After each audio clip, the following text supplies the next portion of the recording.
Hello बच्चों, let's read this question. This question says that how many of the following statements are false? तो basically इस question में हमें 5 statement given है और हमें फाइंड आउट करना है कि इन पांचों में से कौन सी स्टेटमेंट फॉल्स है. Statement A given is Homo habilis has a brain size of around 900 cc.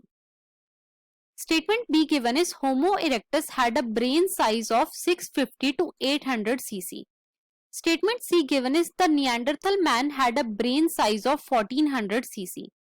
Statement D given is Dryopithecus was more ape-like than Ramapithecus. Statement E given is Australopithecus is a connecting link between apes and man. अब बच्चों अगर इस question के मैं की concept की बात करूं तो इस क्वेश्चन का जो की कॉन्सेप्ट है वो है human evolution. Let me right it over here.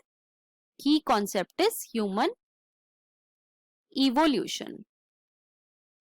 तो बच्चों जब भी हम ह्यूमन इवोल्यूशन की बात करते हैं हम बात करते हैं अराउंड 15 मिलियन ईयर्स एगो पहले की. और सबसे पहले हम बात करते हैं ड्रायोपिथिकस की. ड्रायोपिथिकस. तो जो ड्रायोपिथिकस थे they were more ape like. और ये कॉमन एंसेस्टर थे किस किस के? एप के और ह्यूमन के. ड्रायोपिथिकस के बाद आते हैं रामापिथिकस.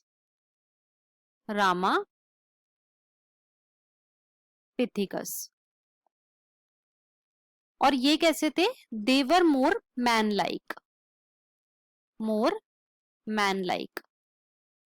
लेकिन ये आर्बोरियल थे, मतलब कि पेड़ों पे रहते थे. राइट.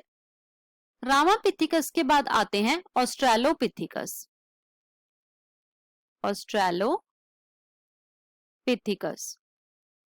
तो जो ऑस्ट्रेलोपिथिकस थे बच्चों इन्होंने सबसे पहले होमिनिड फीचर शो करा था. फर्स्ट होमिनिड फीचर शो करा था और वो फीचर क्या था? तो वो फीचर था बायपेडल लोकोमोशन. अब जो ऑस्ट्रेलोपिथिकस थे इनकी हाइट थी 4 फीट और इनकी जो क्रेनियल कैपेसिटी थी वो थी 500 cc. राइट. ऑस्ट्रेलोपिथिकस के बाद आते हैं होमो हैबिलिस.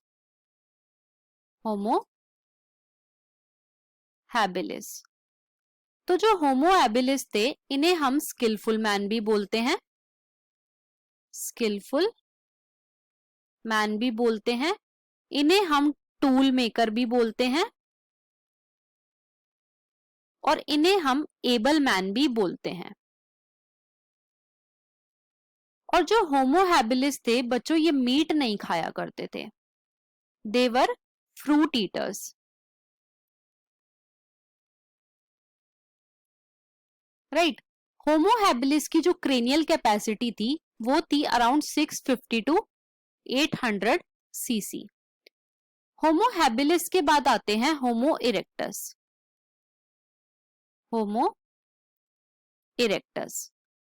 और जो होमो इरेक्टस है इसके फॉसिल्स हमें जावा में मिले थे इसीलिए हम इसे जावा एप मैन भी बोलते हैं. और इनकी जो क्रेनियल कैपेसिटी थी वो थी 900 cc. राइट. अब होमो इरेक्टस से आगे 2 स्पीशीज इवॉल्व हुई. कौन कौन सी? पहली तो थी होमोसेपियन निएंडरथलेंसिस जिसे हम बोलते थे निएंडरथल मैन. और जो निएंडरथल मैन थे इनकी क्रेनियल कैपेसिटी थी 1400 cc. और दूसरी स्पीशीज थी होमोसेपियंस फोसालिस जिसे हम क्रो मैग्नन मैन भी बोलते हैं.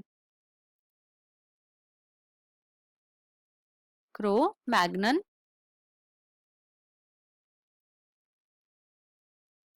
मैन. और इनकी क्रेनियल कैपेसिटी थी around 1650 cc. Crow Magnon man से ही आगे होमोसेपियन डेवलप हुए जो कि आज का मॉडर्न मैन है. राइट. अब हम अपने क्वेश्चन को चेक कर लेते हैं. तो क्वेश्चन में स्टेटमेंट 1 में हमें गिवन है कि होमो हैबिलिस का ब्रेन साइज अराउंड 900 cc था. ये हमारी फॉल्स स्टेटमेंट है. क्यों? क्योंकि होमो हैबिलिस की क्रेनियल कैपेसिटी कितनी थी? वो थी 650 से 800 cc. नेक्स्ट में हमें गिवन है कि होमो इरेक्टस का ब्रेन साइज 650 से 800 सीसी था। ये रॉन्ग है क्योंकि होमो इरेक्टस की क्रेनियल कैपेसिटी 900 सीसी थी, तो हमारी सेकेंड स्टेटमेंट भी रॉन्ग है। थर्ड में हमें गिवन है कि निएंडरथल मैन का ब्रेन साइज 1400 सीसी था। ये बिल्कुल करेक्ट है। डी में हमें गिवन है कि जो ड्रायोपिथिकस थे they were more ape like then Ramapithecus. ये स्टेटमेंट भी हमारी करेक्ट है। नेक्स्ट पे हमें गिवन है कि Australopithecus was the connecting link between apps and man. ये रॉन्ग है। क्यों? क्योंकि ड्रायोपिथिकस कनेक्टिंग लिंक थे बिटवीन एप एंड मैन।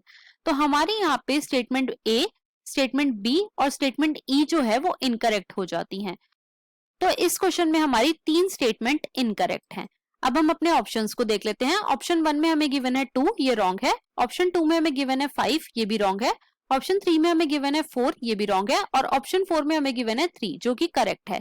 तो हमारा यहाँ पे जो फाइनल आंसर है वो है option number 4। That I hope you will best of luck.